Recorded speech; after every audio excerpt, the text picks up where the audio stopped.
9 episodes into this season, and the show finally told us why the man in yellow picked Sophia's face out of everyone he could have worn. It is not because the face suited him. It is because that face is one of the only ones left that still works. Stick with me, because by the end of this video, that sentence is going to make a lot more sense and a lot more disturbing. This is the episode 9 breakdown for From the Calm Before. If you have not seen it yet, this is your one and only warning. Spoilers from here to the end. Go watch the episode first, then come back because I'm about to walk through everything this hour set up for the finale, plus a few things from outside the episode that change how you should be watching it. Let's start with Boyd, because his arc this episode is the hinge that everything else swings on. For most of the season, Boyd has treated every version of the tunnel plan the same way. Too risky, too many ways it ends with someone in a body bag. He has rejected every draft Jade brought him. Episode 9 is the episode where that stops. Tabitha comes to him after her run-in with the man in yellow, tells him what she saw and what was said to her, and something in Boyd recalculates. He stops looking for a plan with zero risk, because a plan like that does not exist in this town and never has. He greenlights the mission. 2 teams, 2 jobs. Get down into the tunnels and pull the children's remains out of that chamber, while a second crew above ground rips the bottle tree out of the ground to open a backup way out. 2 operations, same window of time, zero margin for either one to go wrong. That decision matters because it is the first time all season Boyd commits to something instead of managing it. And in a show built on the idea that hesitation gets people killed, that shift in him is basically the starting gun for the finale. While the town gears up, the entity wearing Sophia is busy doing the opposite of helping.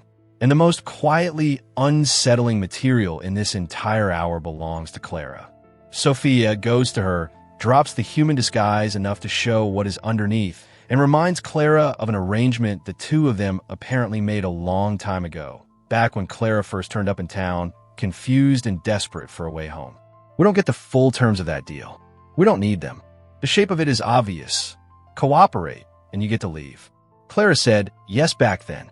Now the favor is being collected. What Sophia asks for is a blood exchange between the 2 of them, and then she has Clara hand that tainted blood off to Fatima, dressed up as a comfort remedy, something passed between 2 women who have survived a lot together in this town.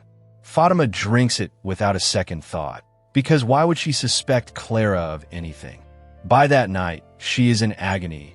Her hair is falling out, and the dark veins that first showed up last episode are spreading fast. Here's the part worth sitting with. If Clara made a deal with this entity the moment she arrived in town, that tells you this is not a one-off. This is a process. New arrivals get assessed, and the desperate ones get an offer. Which raises an uncomfortable question for every long-running resident this show has ever asked us to trust. How many other Claras have there been across however many cycles this town has run? How many people walking around from Ville right now made the exact same bargain years ago, and the rest of the town simply never found out? Sophia's second job this episode is less emotionally brutal, but every bit as dangerous.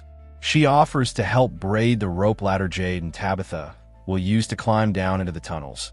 And while everyone in the room sees a friendly neighbor lending a hand, she is quietly weakening every other rung, building a ladder that looks fine and is built to fail at the worst possible depth. She nearly gets away with it clean. 2 things stop that. First, Clara tells her something that actually rattles her, which on this show is worth noticing, because this entity is usually the one doing the unsettling, not the one being unsettled. What Clara tells her is that the plan has changed. It is not a full crew going down into the tunnels anymore. It is only Jade and Tabitha, and not because Boyd assigned it that way. Tabitha looked at the old talisman this town has been built around and recognized 2 figures carved into it that match her and Jade. The ritual the man in yellow keeps hinting matters more than the act itself might finally be lining up the way it is supposed to for what might be the first time in however many cycles this place has reset. And that possibility visibly throws Sophia off her rhythm. Second, and this is the big one, Elgin finds an old photograph tucked away in the diner. And it is Sophia, the real Sophia, decades old, clearly not current, and clearly the same face currently walking around town. Elgin does the brave, slightly reckless thing and brings the photo straight to her, asks her flat out how this is possible. And she does not lie. She tells him yes, that was her. And when he pushes for an explanation, she gives him one that reframes everything we thought we knew about this character. She can only take on the appearance of people who have died in this town, which means the real Sophia in that photo was once a resident herself, trapped here in some earlier cycle, who eventually died, and whatever lives underneath this place took her face and kept using it. Sit with the implication for a second. This entity is not some ancient force that arrived in the township from somewhere outside it. It was made by the township. It started as a person, just like every resident before and after, and something underneath this place consumed that person and has been wearing the faces of the dead ever since. Sophia's face is not a disguise it chose. It is a costume made from someone who was real, who was scared, who wanted to go home, and never got to. Elgin works that out, standing in the middle of the diner, gets about 4 seconds to process it, and then Clara closes the door. We do not see what happens next. On this show, that is rarely a hopeful sign. Quick detour before we get back into the episode, because this matters for how you read everything that's coming in the finale. MGM Plus confirmed back in April that from his ending after season 5, not renewed for another run, ending. The producers, John Griffin, Jeff Pinkner, and Jack Bender, have said directly in interviews that 5 seasons was always the target, and that they chose to stop the story here rather than stretch it for a 6th. That changes the math on episode 9 and 10. This is not a mid-series penultimate episode where the show can afford to dangle a thread for 2 more years. Season 5 starts filming later this year and is expected to land in 2027, which means the writers know exactly how much runway they have left to start closing doors instead of opening new ones. Every loose thread from episode 9, the photograph, the blood pact, Fatima's transformation, has to start paying off soon because there's only 1 season left to do it in. It also reframes that line Sophia drops about the township running on ritual, not just action.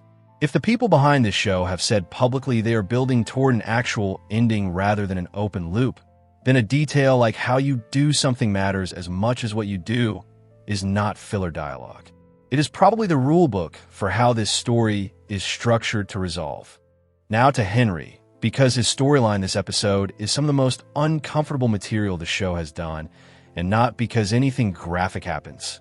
It's because of how plausible the manipulation is. Henry has been living 2 realities since drinking that contaminated drink earlier this season. The township and a separate, calmer vision of a life that never happened, where Victor is his son and everything is warm and intact. The people inside that vision, including Vision Victor, keep pushing him toward one specific act. They tell him he has to cut the thing anchoring him to what they call the hallucination, meaning the township, meaning the real Victor.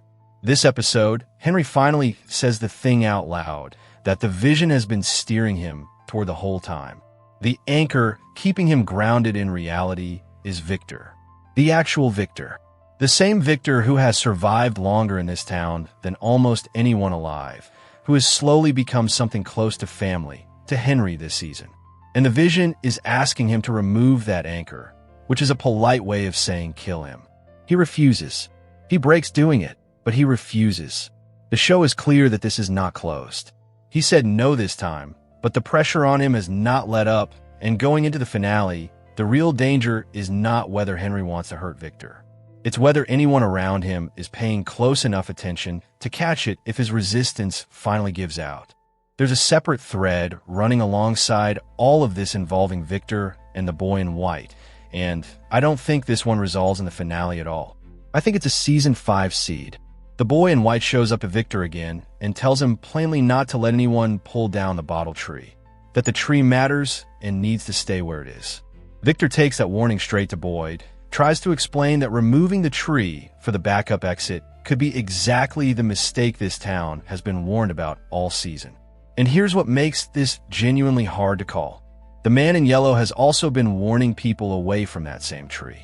2 entities on opposite ends of whatever moral spectrum exists in this town, both saying don't touch it.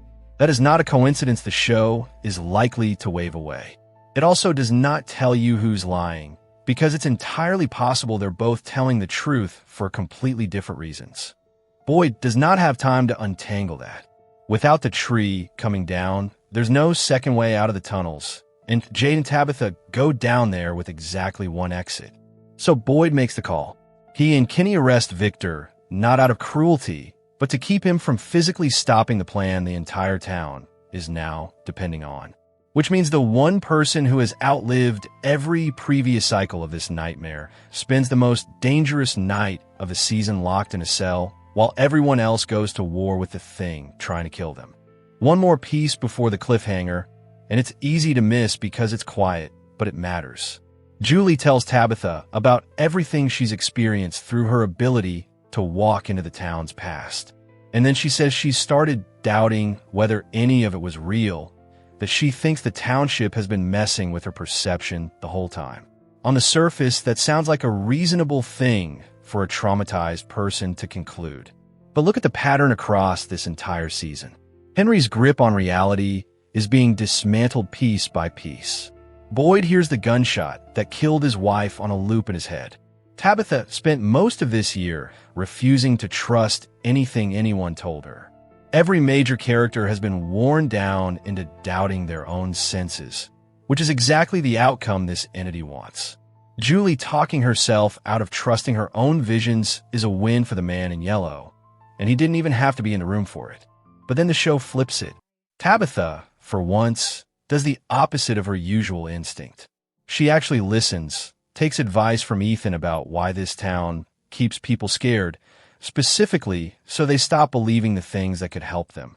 And the moment she opens up to that idea, the children's ghosts appear to her and point her toward the talisman, the same one with two figures carved into it. She recognizes herself and Jade in the carving and goes straight to Boyd. It has to be the two of them, and only the two of them, going into the tunnels. That is the exact moment everything locks into place, which is also the exact moment Sophia finds out the plan has changed and the sabotage ladder becomes the single biggest threat in the entire operation. So here's where the episode leaves us. Jade and Tabitha climb down into tunnels underneath the town where the creatures are already stirring. Using a ladder that has been quietly rigged to fail, directly beneath a bottle tree that two separate entities have both said should never come down. Boyd and Kenny are above ground with the jeeps ready to pull that tree the second they get signal. Elgin, the one person who just uncovered the truth about Sophia, is locked in a diner with Clara, and we have no idea what happens to him next. Fatima is deteriorating fast enough that people are openly wondering if she is turning into something else entirely. And then Jade and Tabitha hit the bottom of the tunnel, find a stone slab, and underneath it, the bones they came for. That is where the episode cuts to black. Every single thread is primed at the exact same time. The ladder, the tree, Henry, Elgin, Fatima, the creatures circling the entrance. None of it has gone off yet. It is all sitting there, fused and ready. Last thing, and I think it's the most important detail nobody's talking about enough. The finale is officially titled, If a Tree Falls in the Forest. That is not a random pick. Think about the actual philosophical version of that question. If a tree falls and nobody's there to hear it, did it make a sound? Now apply that to this show. The boy in white said, leave the tree alone. The man in yellow said, leave the bones alone. By the end of this episode, the town is about to do both anyway, because they don't have a choice that doesn't risk losing Jade and Tabitha forever. So the question the title is actually asking might be bigger than whether the tree falls. It might be asking whether being right about a warning protects you at all, if the people who understood the danger best are dead, locked up, or buried under the ground by the time it matters. The boy in white warned Victor. He's in a cell. The man in yellow warned everyone who'd listen, but trusting him is its own trap. And the two people who finally figured out what the ritual wanted are about to find out what happens when ritual gets disrupted at the worst possible second. Given what we now know about this being the second to last season the show will ever make, I don't think the finale ties all of this off neatly. I think it's designed to break something that Season 5 then has to live with. That's everything Episode 9 set up. The bone retrieval happened. The The tree decision is one signal away. Henry is one bad night from doing something he can't undo. And the entity wearing Sophia's face now has a confirmed history in this town that recontextualizes every resident we've ever been told to trust. Drop your prediction in the comments. Does the ladder fail before they're clear of the tunnel? Does the tree coming down let something out that was supposed to stay buried? And does Elgin make it out of that diner at all? If this kind of breakdown is useful to you, subscribe and turn notifications on, because the finale recap goes up the moment the episode airs, and based on everything this season has been building toward, it is going to need every minute we can give it.